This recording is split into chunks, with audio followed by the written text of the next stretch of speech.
Hey there, I am John McDavitt, and this is the Breakthrough Creative, where we talk about the business of art and the art of business.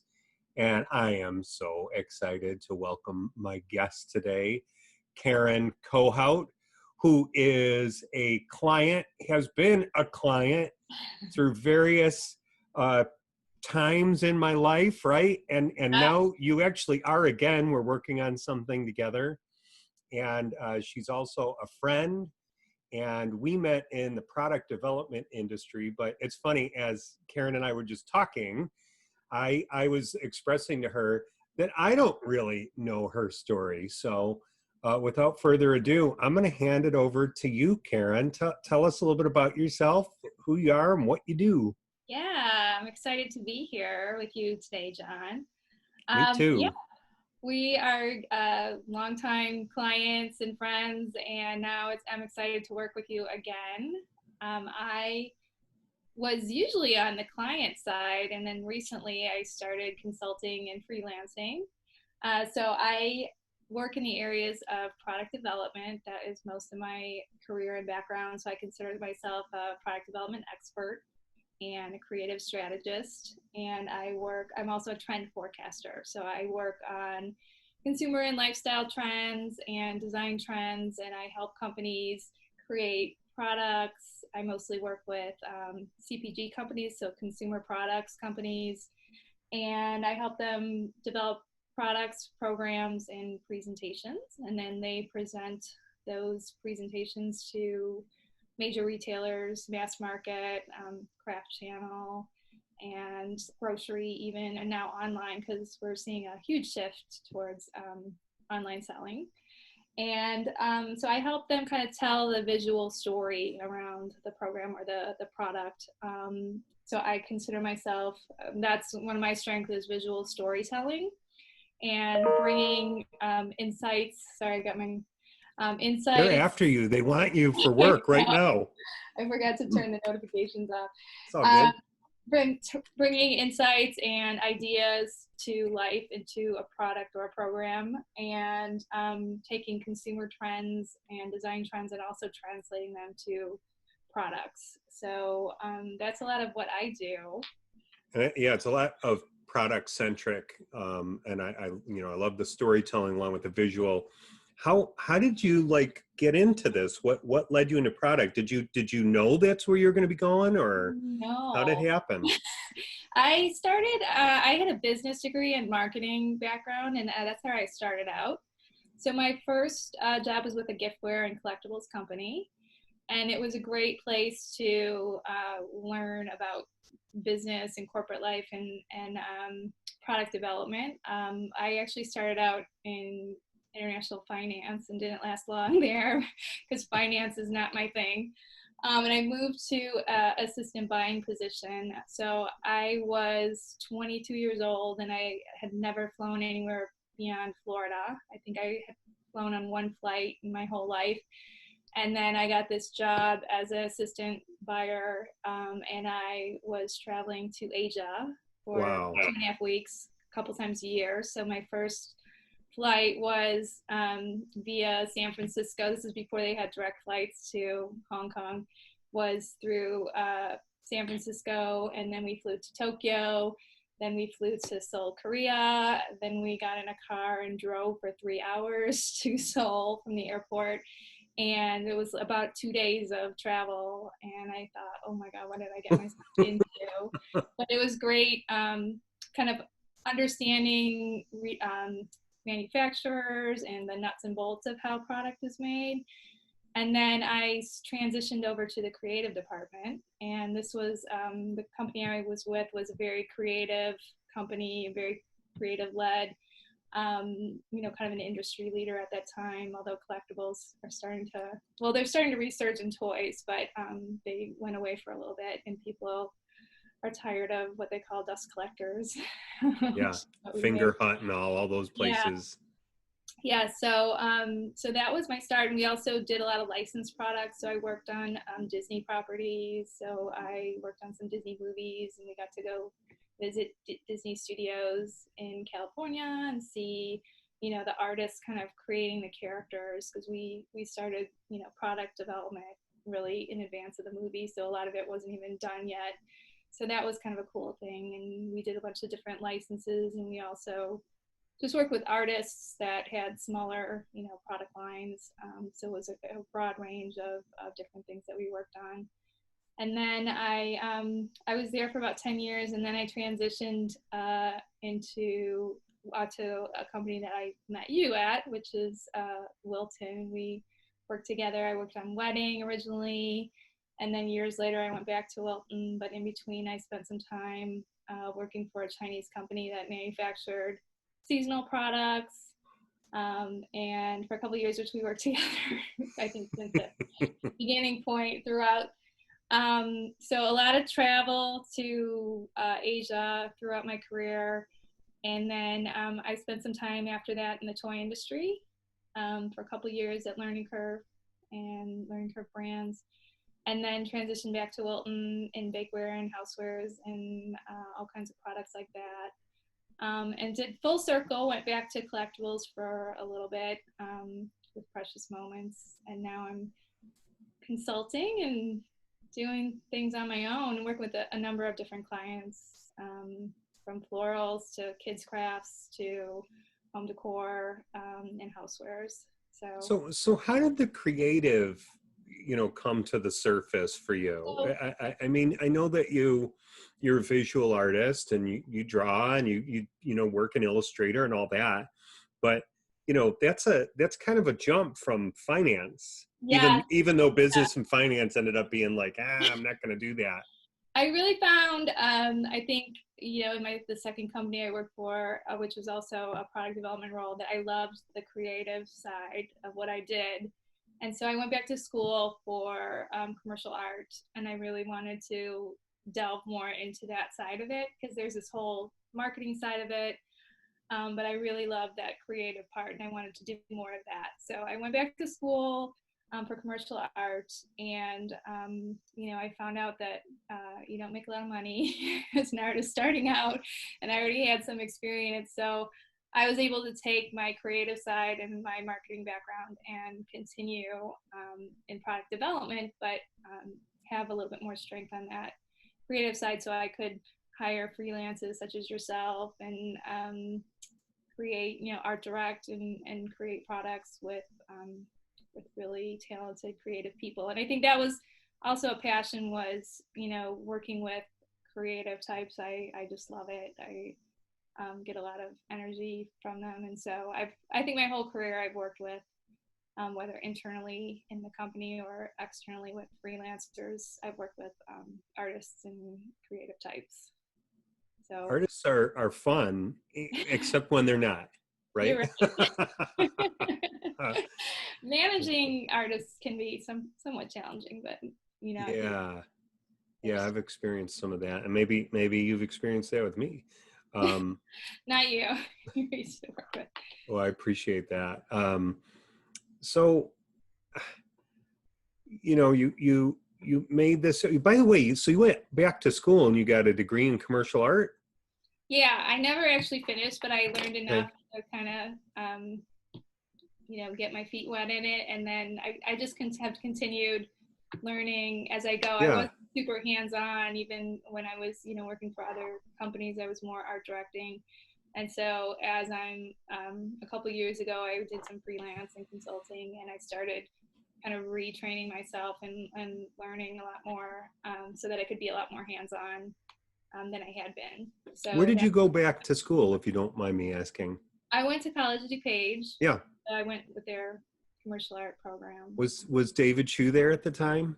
Or was he Yeah, gone yeah, by then? at that David time. was there, Yeah, and I suspect that Glenn Dixon was gone, but maybe Anita was there.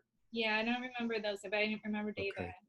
Yeah, Okay. Yeah. COD has a major impact on my career too, yeah, as far as going in there and kind of hitting the ed design department, because the yeah. fine art department was, yeah. I mean, I think fine art has changed a little bit from school to school now, but back in the day when I was checking it all out, it was very much, hey, everybody bring a paintbrush in and a color of paint, and we're all going to switch, and we're going to share and move it around. And that wasn't enough of an applied arts approach for me. Like, I like to create things that have um, a meaning in regard to building something for product for another client.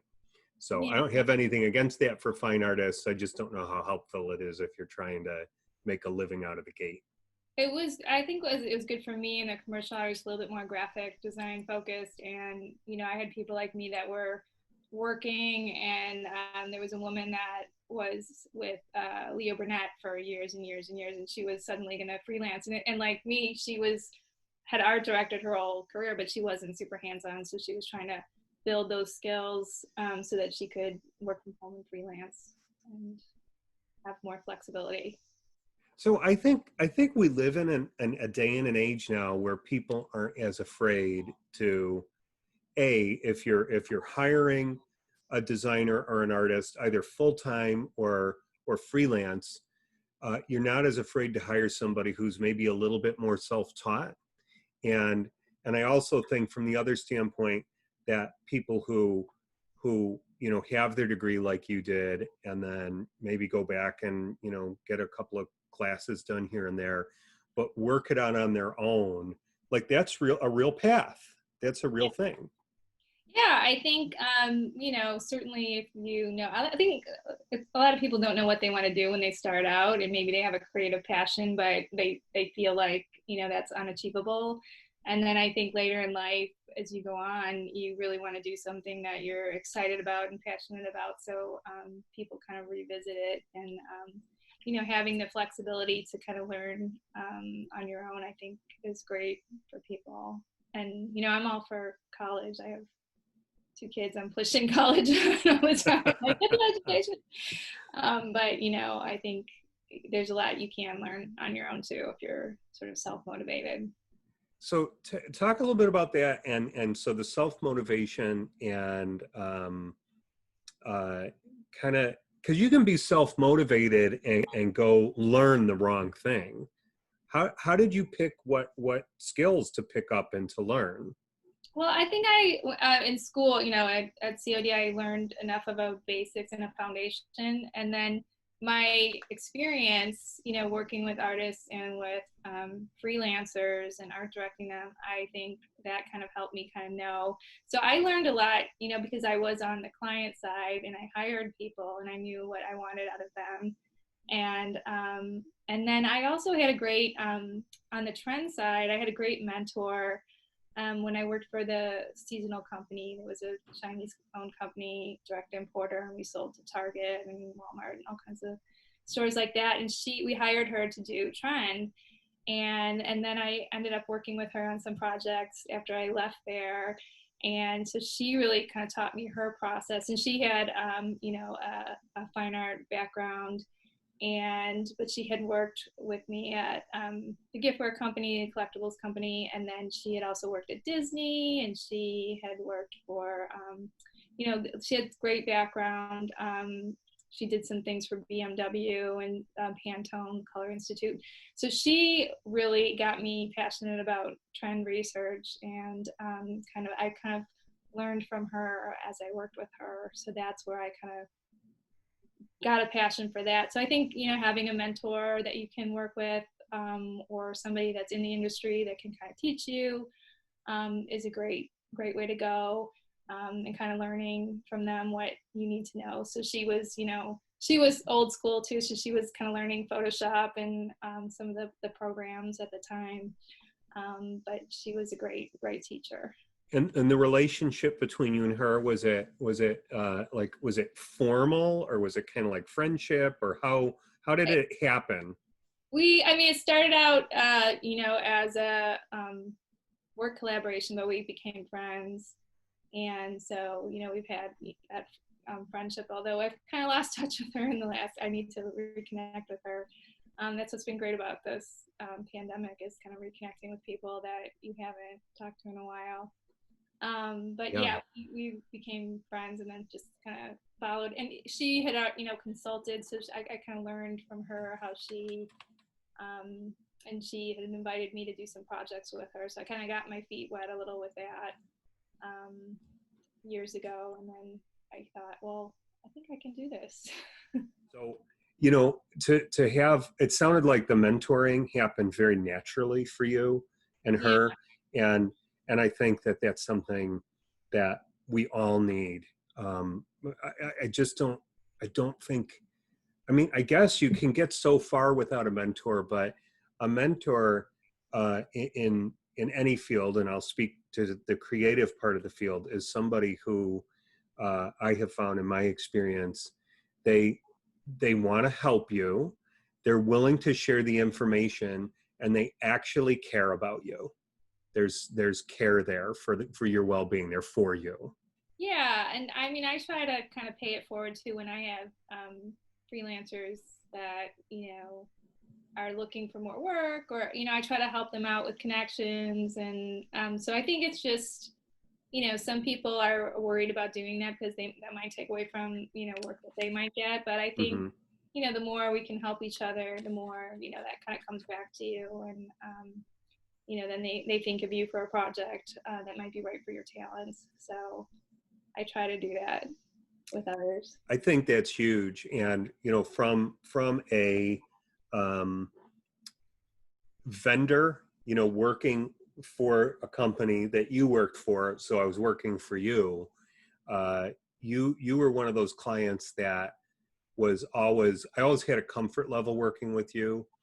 A, because sometimes you work with a client and they're a little bit clumsy, and they can make you look really bad, and it's really not your fault.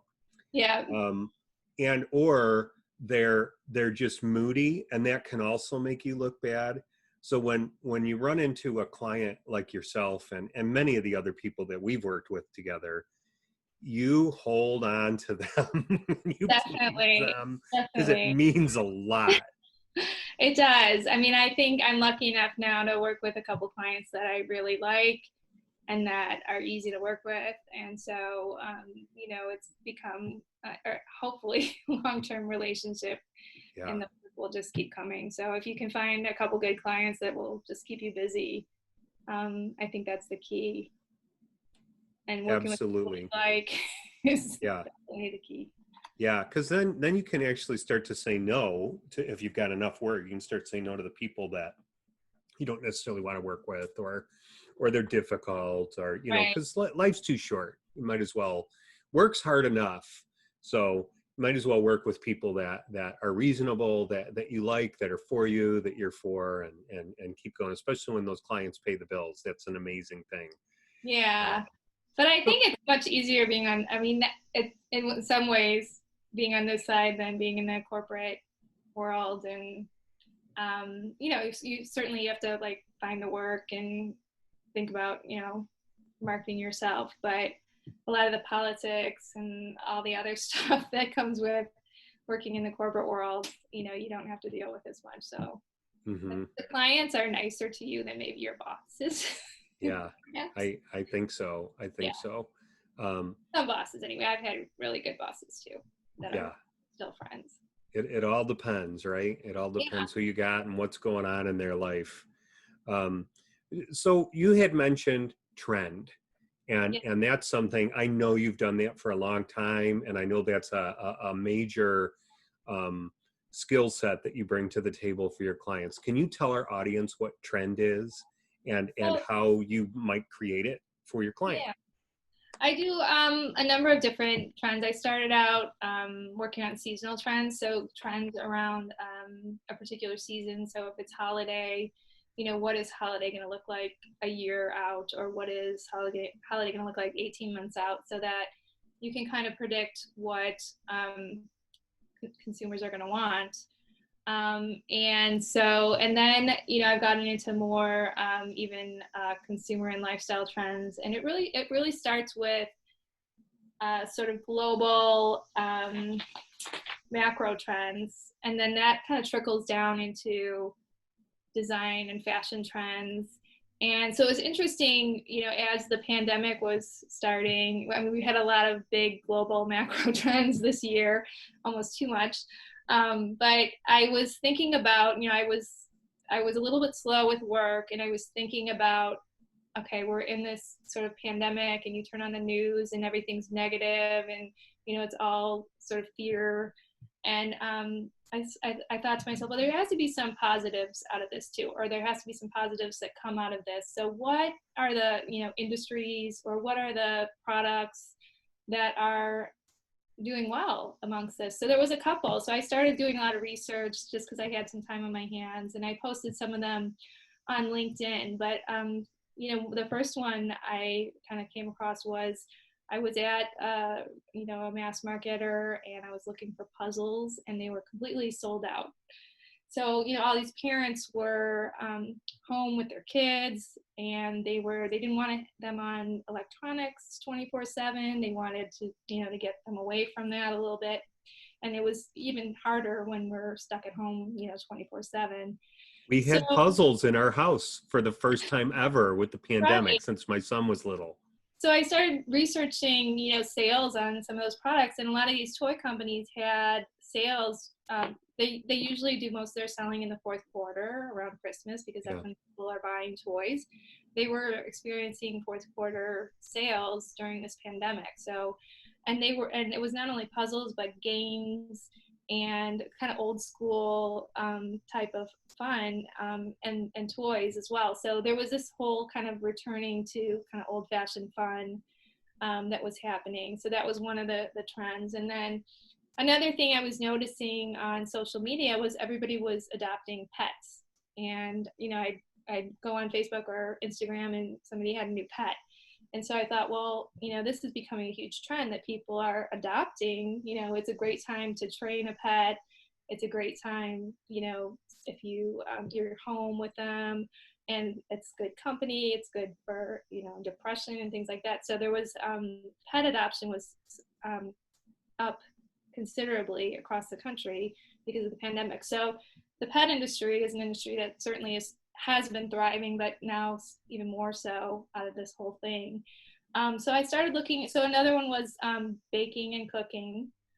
People were home, they had time, they were trying new recipes, they were posting stuff on Instagram that they made, they were baking bread.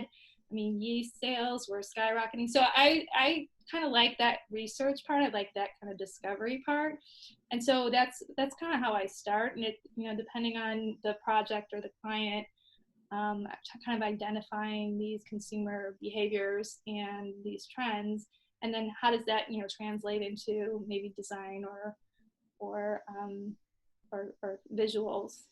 um, So are you predicting then, when you do trend, are you predicting, I know you're predicting styles and looks and themes, and how certain can you be when you're predicting like that? it was pretty, I mean, I think you can get pretty certain. I actually did a project for a floral client, and we were doing home decor trends. And so I look at a lot of different resources. I look at artists and thought leaders in the categories, and I look at bloggers, and what's happening. And then I put together, and I look at those macro trends. So for example, one of them was called simplicity, and it's all about this sort of simpler, less stuff in your house, more natural, cleaner look. And um, and I was going to go to the International Housewares Show. I go, almost every year, Yeah. and they have a great Pantone does a great talk there, and they talk about all the colors that are going to be hot in the next year, and they have a color of the year that they announce. And so they did a virtual meeting this year. So anyone that signed up for Housewares Show could go to this virtual meeting. So it was great because I was looking at the Pantone trends, and they were very much in line with the trends that I had done. So I kind of knew I was on the right track with things. So I think when you see, evidence or other people kind of talking about the same kind of looks and styles being popular, you kind of know that you're hitting it in the right place. Yeah, that's awesome. Thanks for sharing that. That's Yeah. I think that's a real mystery to a lot of people, and it's been a mystery to me. I mean, I imagine you're spending time on Pinterest, you're looking around Google, you're looking at, like you said, you're on social media. What are Yeah. people doing? What are people looking at? What are they? And it's cool that you're sleuthy enough to detect, right? Oh, look at all these puzzles. There's something here. Yeah. So you're literally looking for trends.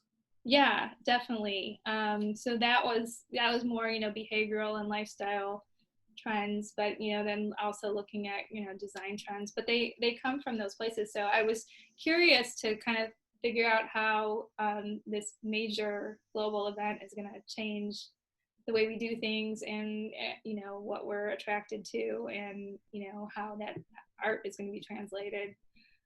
So that's kind of happening again now with the Black Lives Matter and all these protests, and Mm-hmm. how is that going to then trickle down into art and graphics and all kinds of other things and products. So And it's interesting. already seeing a lot of art for those movements. It's just Yeah, fascinating how social media it goes. yeah. So I mean, a lot of trends come from those artists, or those kind of thought leaders, or those movements. And then they kind of trickle down into fashion, and then they go to home decor next, and can kind of predict what's going to be happening. But a big trend that was happening even before the pandemic hit was this idea of like home as a haven, and millennials were spending more time at home than other generations. They like to entertain at home, and so that even kind of grew even more. And there's a Danish term called hygge, and it is that idea of kind of home as your haven and comfort. And so we really all embraced that just recently, and so that will continue. And I think even working from home will continue. So many people have kind of had to make that shift, and now companies are discovering that, hey, they can be productive and they can get stuff done. And so I think we'll see a huge shift in the future for that. Well, who good to that? I totally think that has changed for probably for the better. I think for a lot of people that businesses realize you can still be very productive, Yeah. and maybe as much or more in some cases, because I couldn't imagine having a 2-hour commute somewhere. 1 Yeah, hour there, 1 hour back. It's just soul draining to do that. I did that up until a year ago. So Oh, it was oh, miserable. old with no driving. My goodness, it does the body good.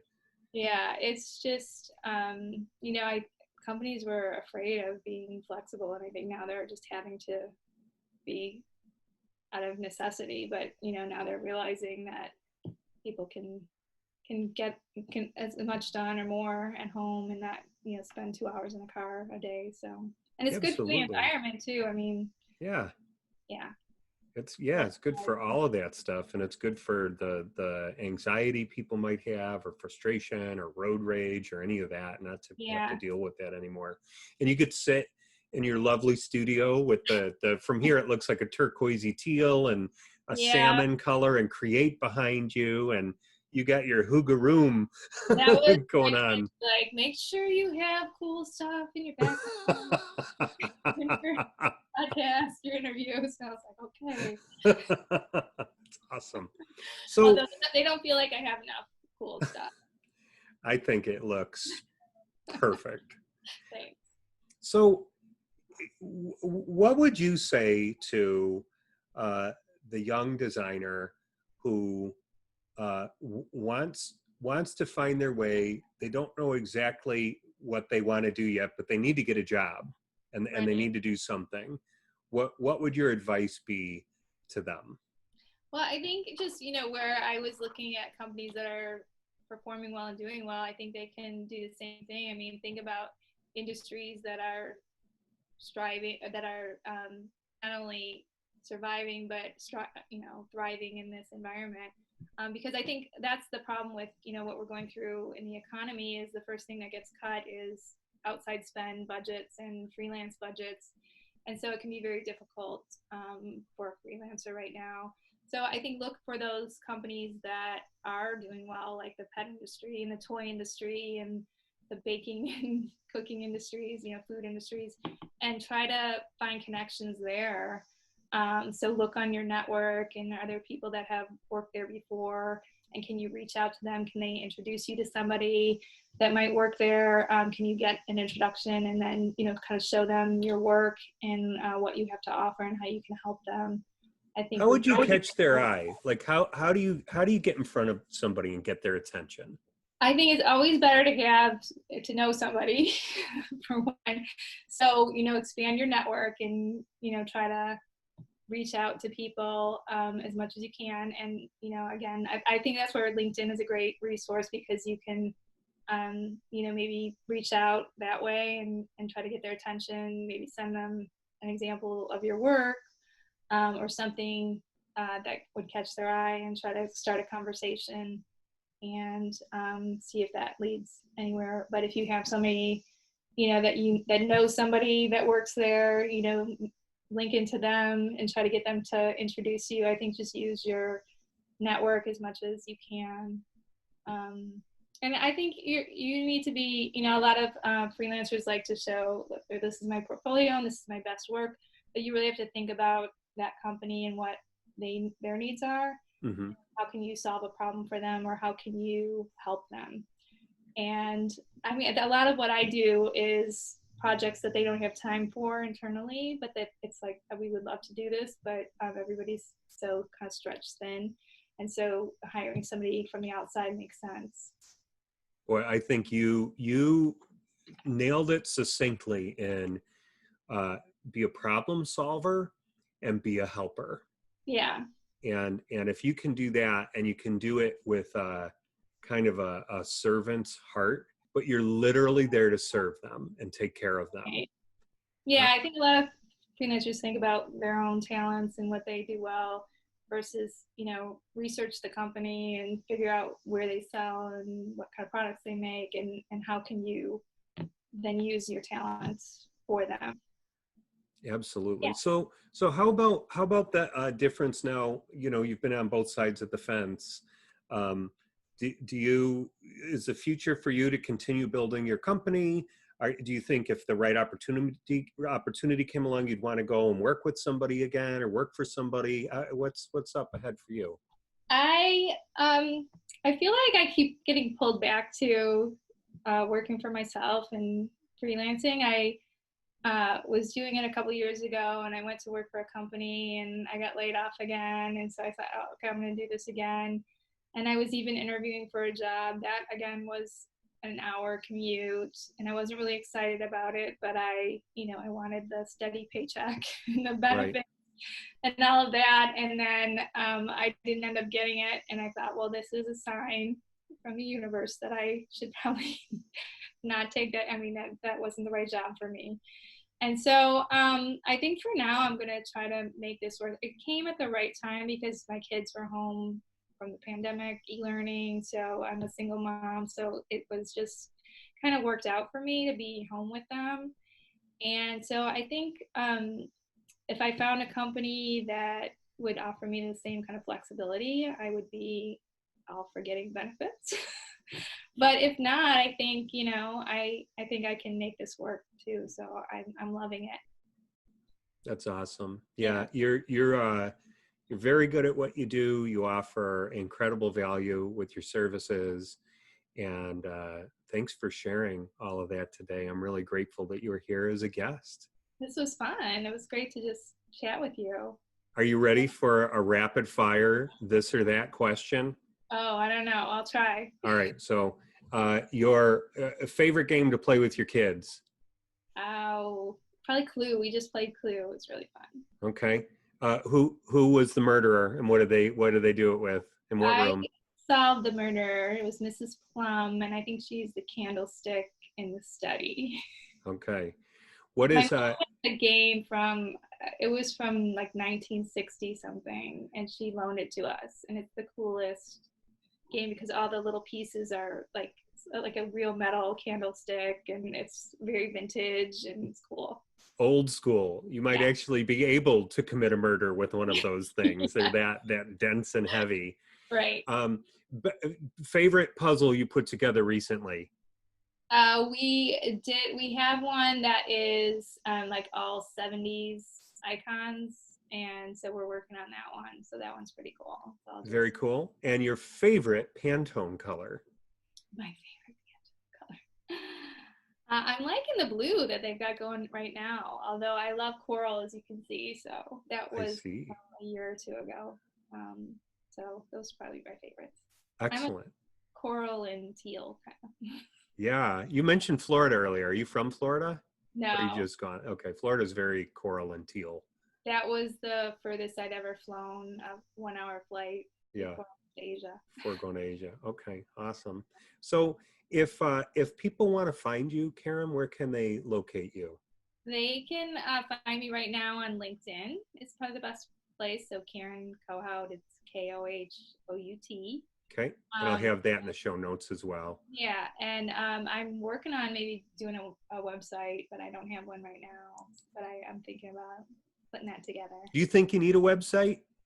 I don't know. I would like to just have something to kind of showcase some work and Yeah. refer people to. So if I can do it, easily, um, yeah, I think it would be helpful. Awesome.